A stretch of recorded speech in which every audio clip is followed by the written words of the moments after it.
Hey, what is up guys, MKBHD here, and we are barely into 2016, and we're already hearing all kinds of rumors, of course, about the next iPhone. The iPhone 7. Wireless charging, maybe. OLED display, possibly.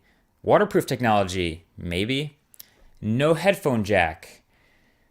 Yeah, no headphone jack in the iPhone 7. The 3.5mm audio jack is one of the oldest I/O ports that's still around. Like, you don't see Ethernet that much anymore, you don't see Firewire anymore, you don't see VGA anymore. They used to be everywhere, but every single device that's come out in the last couple years still has that audio jack. It's kind of like the grandfather of legacy I/O. All its older relatives have died, Firewire's dead, but they've all been replaced by digital ports, so HDMI, Thunderbolt, USB Type-C, but everything still has that audio jack. The iPhone has always been a struggle of fitting as much stuff as possible in as compact of a space as possible. It's not even really about thinness. The iPod Touch is already like 10% thinner than the iPhone, and it has an audio jack still. It's not about the thinness, but there's just so much stuff packed into an iPhone. So this battle to fit more and more stuff into the iPhone every year has of course come with its sacrifices. You probably all remember the 30-pin connector that every iPod and iPhone user had.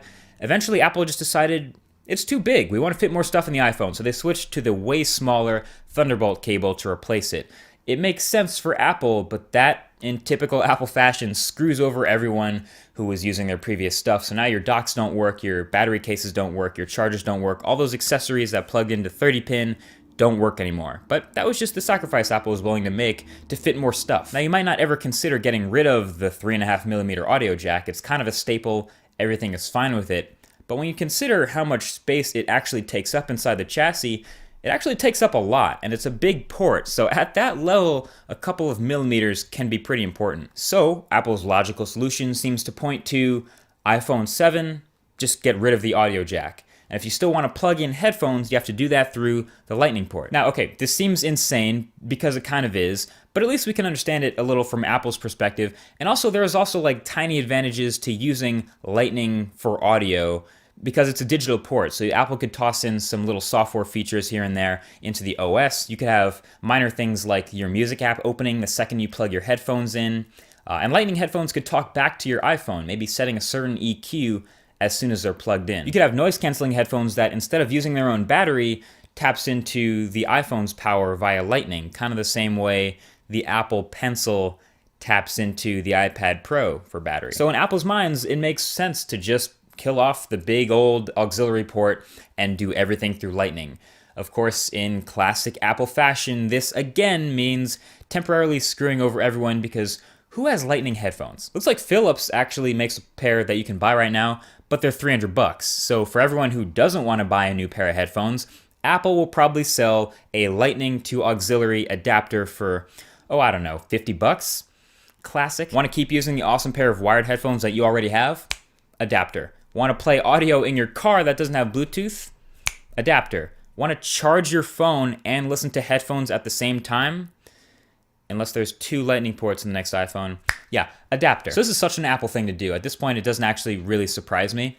At this point, the iPhone 7 is so far into development that there's no point in like arguing it. It's probably already set in stone. It's gonna happen. So at this point, all we really can do is brace for it.